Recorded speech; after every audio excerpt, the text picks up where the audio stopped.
I'm on a run right now, and I just found the most American neighborhood I've ever seen. Appreciating the beautiful American neighborhood.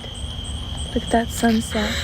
I'm a Brit who's just moved to America, and here are 4 things I honestly thought only existed in American movies, but they're pretty... Would a country with a reputation for chaos really be the one that ends up making millions of Europeans rethink their trip? Because that's basically what's happened at the 2026 World Cup, and nobody saw it coming, not even the Americans hosting it. If you want more videos like this, breaking down what's actually happening as the world descends on the United States, hit subscribe and turn on notifications so you don't miss the next one. Because this story keeps getting stranger by the week. Here's the setup. FIFA handed the 2026 World Cup to the United States, Mexico, and Canada, and the American share of it turned into the biggest single sporting event that the country has ever hosted, matches spread across 11 U.S. cities, from Seattle to Miami, from Los Angeles to New York, with the final landing at MetLife Stadium in New Jersey. America just got introduced to the whole world, and I'm so glad. I could not be happier. For years, I've traveled this amazing country. Right? American people are probably the most genuine, welcoming, humble people that I've ever met in my life. No one can tell me that one of the worst feelings in the world is coming back to this place after you've been on like a holiday or been away for a while. Industry forecasters were projecting well over 1 million international visitors flowing through those host cities before a ball was even kicked. And the story that's actually broken out of that isn't really about the football. It's about what happened when all those visitors got off the plane. Social media has been flooded for weeks with a very specific kind of video. A European tourist, camera in hand, standing in the middle of an American gas station looking like they've just discovered a new civilization.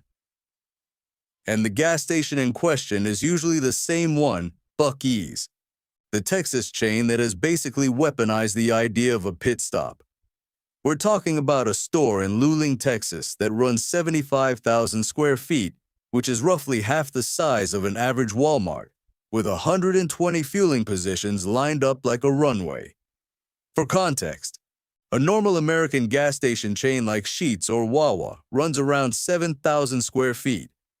Buc-ee's isn't 10 times bigger.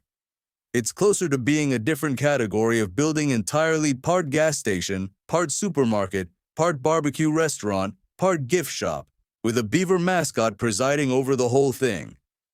Would you rather your road trip stop be a cramped little kiosk with one sad hot dog roller, or a building the size of an airport terminal that smells like fresh brisket?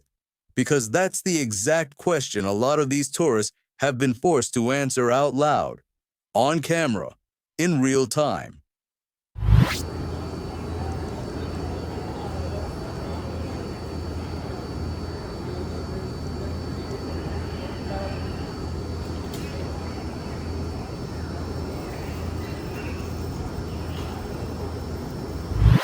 One traveler who ended up at the center of this whole moment was a German fan who went by the name Freddy online, documenting a 6-week road trip across the American South ahead of Germany's group games. He never showed his face. He covered it with a photo of Cristiano Ronaldo whenever he posted. But his reactions to ordinary American stops became a genuine phenomenon, racking up hundreds of thousands of followers as he moved through Waffle House, Bass Pro Shops, and yes, Buc-ee's, all set to a soundtrack of country music. Former NFL star J.J. Watt reached out to help guide him through Houston. A country singer brought him out to a show. The Houston Police Department posed for photos with his group. It became this strange, spontaneous collision of small-town American hospitality and internet virality. And for a while, it felt like the purest version of the European discovers America story anyone could ask for. Hands down the best thing about America, and that is how chatty the people are. Like wherever you go in America, people are always wanting to have a chat and speak to you about absolutely anything. Call it a stereotype or a reputation that New Englanders are cold, even rude. But that couldn't be further away from the truth, at least not for a lot of visitors that are here for the World Cup. But here's the part worth being honest about. because it's exactly the kind of detail that makes this story more interesting, not less. Freddie's account also drew real scrutiny.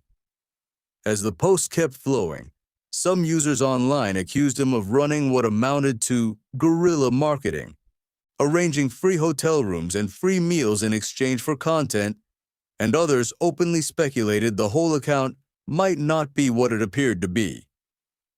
Freddie eventually deleted his account for a stretch, saying the backlash had turned toxic, before returning weeks later once, in his words, "The overwhelming majority of people following along said they wanted him to keep going. Whatever the truth of any single account is, the pattern underneath it is bigger than one guy with a Ronaldo profile picture." Researchers who study tourism have been watching the exact same reaction show up over and over from completely unrelated travelers. Dr. Rachel Fu, who chairs the Tourism, Hospitality, and Event Management Department at the University of Florida, put it simply to ABC News. What Americans consider ordinary is often extraordinary to visitors. A giant supermarket aisle, free ice water at a restaurant, a refillable soda, a cheerful grocery clerk who actually makes conversation. For an American, that's just a Tuesday.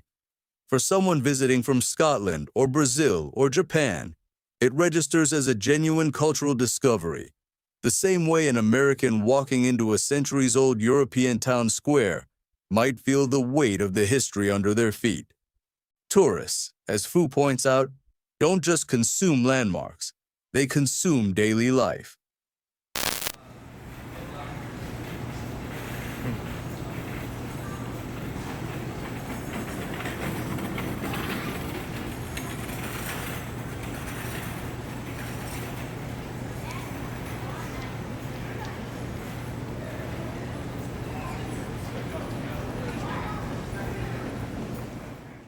And American daily life, it turns out, is stranger and more overwhelming to an outsider than most Americans ever stop to notice.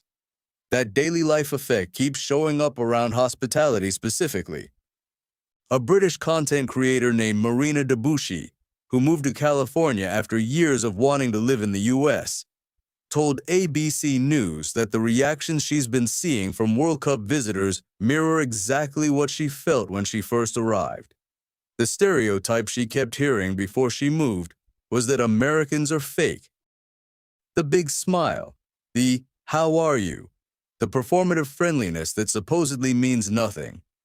Her verdict, after actually living there, that reputation is wrong. She says Americans are just genuinely nice and friendly, full stop. And that tension, the gap between the reputation Europeans hear about secondhand and the hospitality they actually run into, has become one of the clearest threads running through this entire tournament. It shows up in smaller, weirder ways, too. In Boston, a group of Scottish fans who'd rented a house for the World Cup reportedly woke the entire neighborhood at 6 in the morning, not with a Bluetooth speaker, but with actual bagpipes. Would you rather be the American neighbor dealing with that at sunrise, or the Scottish fan who's clearly having the time of his life and doesn't care who knows it? Locals mostly seem to take it as a joke rather than a genuine grievance, which says something on its own about how these encounters have generally gone visitors behaving like visitors, and Americans, more often than not, rolling with it instead of getting defensive. Then there's the sheer scale of the country itself, which keeps ambushing people who've only ever driven across countries the size of a single American state. The U.S. National Park System alone covers more than 85 million acres across 63 designated national parks, spread over 30 states and 2 territories. Death Valley by itself runs over 3 million acres in the contiguous U.S. Wrangell St. Elias in Alaska is 13 million acres on its own, bigger than several small countries combined. Just arrived in Florida, not even 24 hours later, I've already seen my first alligator, and loads of them, right here in Lake Apopka in Florida, near Orlando. This is a wildlife drive. You stay in your car all the way down, and honestly, it's like a safari. I feel like we've been driving through Jurassic Park. I've had the theme tune from Jurassic Park playing in my head the whole time. And the system isn't some quiet, empty backdrop. It pulled in over 90 million visits in a single recent year, even as staffing and budget pressures have made headlines of their own. For a European tourist used to national parks you can walk across in an afternoon, driving for 6 hours through Texas and still being in Texas tends to reset something in the brain. It's not really about which country is better. It's about a scale of geography that simply doesn't have an equivalent back home, and that shows up constantly in road trip content coming out of this World Cup long empty highways, gas stations the size of small towns, and skies that apparently go on longer than they're supposed to. Food culture has become its own recurring flashpoint, and a genuinely funny one. Clips of European visitors reacting to American portion sizes have gone properly viral: burritos the size of a forearm, drink cups that could double as buckets, ranch dressing treated less like a condiment and more like a food group. But it's worth being honest that this one has real pushback attached to it. Plenty of visitors from the UK have pushed back online, arguing there isn't actually much difference between American and British portions anymore, and that food sizes have been creeping up in Europe too. Some commenters have gone further, accusing certain viral creators of exaggerating or straight up faking their reactions for engagement. So take the portion size panic with a grain of salt, or appropriately, a side of ranch. The genuine, consistent thread underneath all of it isn't really America has more food.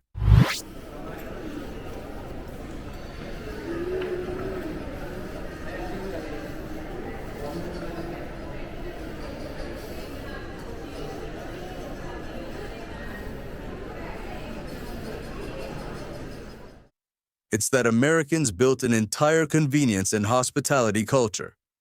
Free refills, tipping norms, 24-hour retail, drive-through everything that visitors from more restrained retail cultures simply aren't used to encountering by default.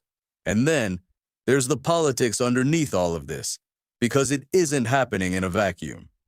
Coming into 2026, the U.S. had actually seen a real decline in international visitors, down more than 6% the year before the tournament, according to tourism industry analysts, partly tied to friction over trade policy and shifting perceptions of the country abroad. The World Cup was, in a very real sense, a stress test for whether America's on-the-ground reality could outrun its international reputation.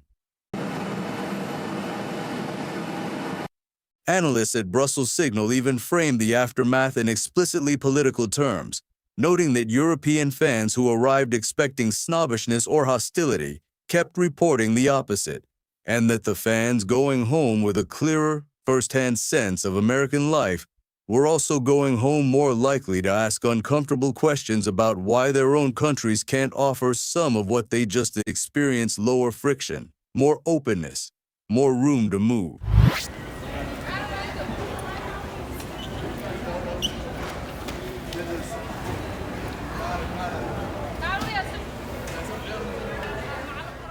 That's obviously a contested read, and plenty of people would push back hard on it, pointing out that a month of tourist-facing hospitality in a handful of host cities isn't the same as understanding a country's actual politics, healthcare system, or day-to-day cost of living.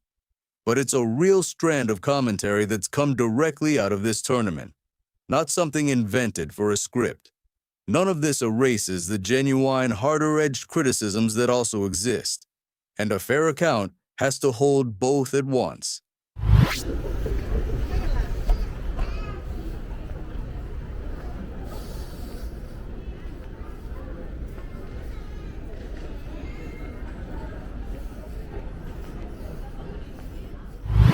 Some of the same coverage that documents this wave of goodwill also notes that European travel advisories and border-related incidents contributed to real hesitation among visitors even as the tournament approached. The story here isn't Europe was wrong about everything. It's that a specific, repeated experience, small towns, roadside hospitality, absurd-scale infrastructure, strangers who turn out to be genuinely warm, kept landing differently than the second-hand reputation visitors arrived with. Both things are true at once, and pretending otherwise would just be telling people what they want to hear instead of what's actually being reported. By the time the final whistle blew at MetLife Stadium in front of players from Spain and Argentina, hundreds of thousands of Europeans had spent weeks inside a version of America that most tourists never usually see, not the postcard skylines of New York or the beaches of Miami alone, but the drive between Dallas and Kansas City, the diner at 2 a.m., the gas station that somehow has a barbecue pit and 80 soda flavors under one roof. Whatever people believed about the U.S. walking into this tournament, an awful lot of them are walking out of it with a story that doesn't match the headlines they grew up hearing. So here's the actual question worth sitting with. Would you rather travel somewhere expecting the worst and be quietly, repeatedly proven wrong, or travel somewhere expecting perfection and come home a little disappointed? Because that's the trade a huge number of these World Cup visitors just made without meaning to. If this kind of breakdown is the sort of thing you want more of, go ahead and like this video, share it with someone who'd argue with you about it, and subscribe with notifications on so you catch the next one in this series. One last thing before you go. Everything in this video is drawn from public reporting, social media posts, and real traveler accounts shared during the 2026 World Cup, compiled here for commentary and discussion. It isn't a scientific survey of an entire continent's opinion of the United States, and it doesn't represent the official position of any country, team, or news organization referenced. Individual stories are illustrations, not universal proof, and viewers should treat any single viral account, including the more contested ones, with appropriate skepticism rather than as settled fact.